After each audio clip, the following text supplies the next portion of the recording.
Bom dia, Olício Souza, Rádio Web Sabará, nesta segunda, 31 de maio de 2021.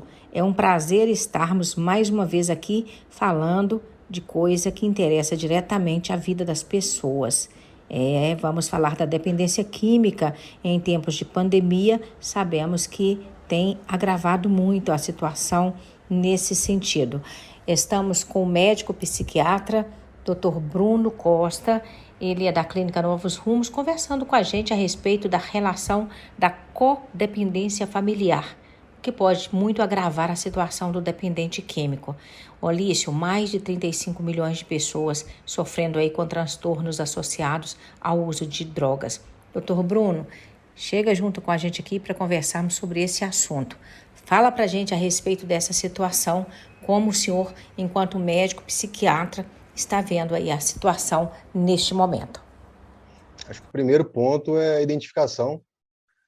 Muitas vezes a família é a última a saber, né, que aquele indivíduo está envolvido com drogas, então uma família mais bem informada vai ter uma possibilidade maior de identificar isso, né? Isso depende muito da dinâmica familiar. Tem famílias que se comunicam mais ou menos, mas o primeiro ponto é identificar o problema, né? A partir do momento que o problema foi identificado, existe um processo que tem que se tomar muito cuidado, que a gente chama de codependência, e quando aqueles familiares, né, naquele intuito de ajudar o dependente, eles começam a agir de forma, muitas vezes, a colaborar mais com a dependência do que com a própria recuperação do paciente.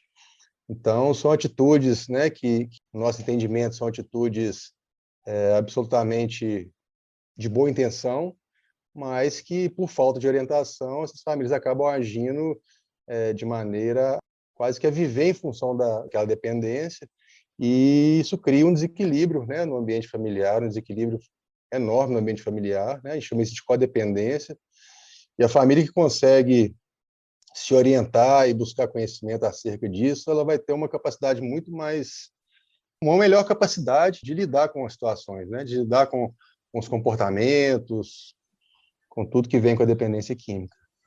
Se o senhor tivesse que orientar alguma família neste momento que está vivendo a situação das drogas no seu núcleo familiar, começando agora uma situação, o que o senhor diria?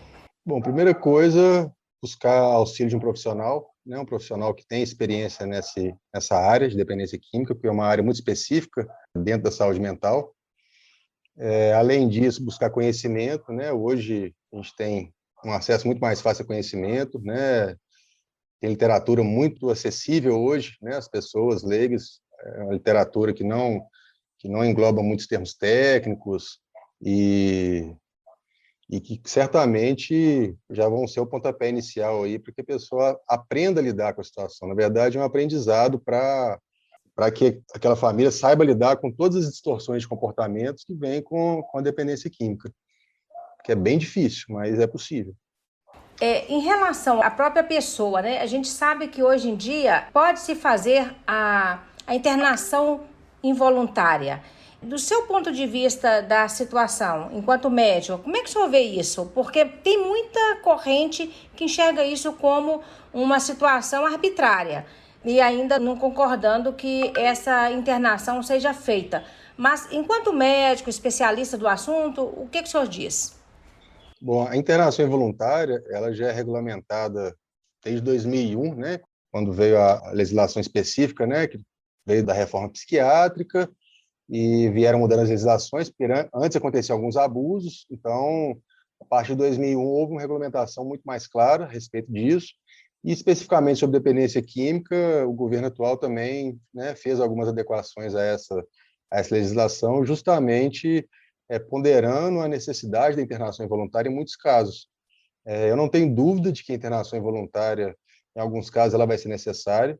Caso ela não ocorra, isso pode colocar, né, o próprio paciente em risco como terceiros, né, porque a partir de um certo ponto, a partir de um certo nível de gravidade, a pessoa já não responde por si, né?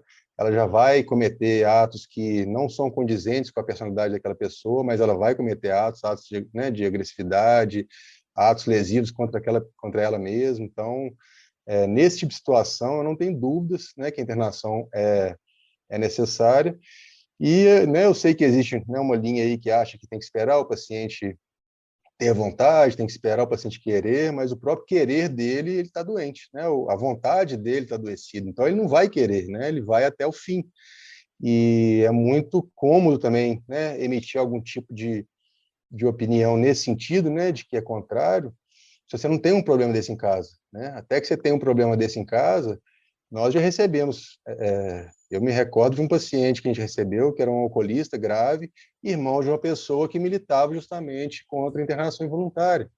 Então, na hora que a coisa bateu na porta dela, ela agiu dessa forma. Então, só quem tem um dependente grave em casa sabe o que se passa e o quanto é necessário que essa pessoa que está doente, né, que está sofrendo de uma doença grave, o quanto que essa pessoa precisa de um local de cuidado, de assistência médica que vai cuidar dela da forma que ela precisa, né, como uma pessoa doente que precisa de cuidado.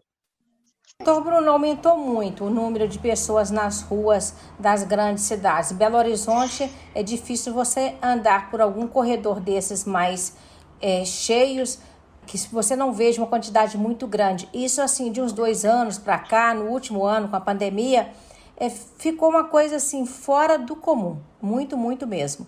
Queria entender com o senhor sobre isso.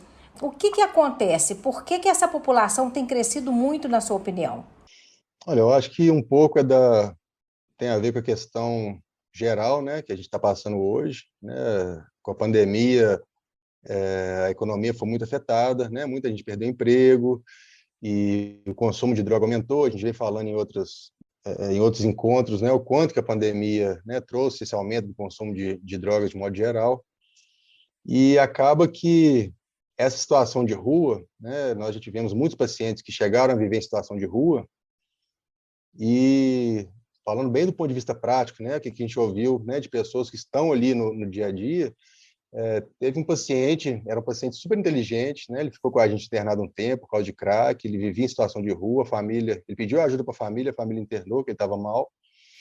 Ele foi muito claro, ele falou assim, não, viver na rua é bom, eu prefiro ficar na rua, eu não tenho responsabilidade com nada, eu já tenho os lugares que eu vou, que eu sei onde eu vou poder comer, onde eu posso tomar banho, onde eu posso, às vezes, trabalhar um pouquinho para ganhar um dinheiro, onde eu posso pedir dinheiro, né, para conseguir.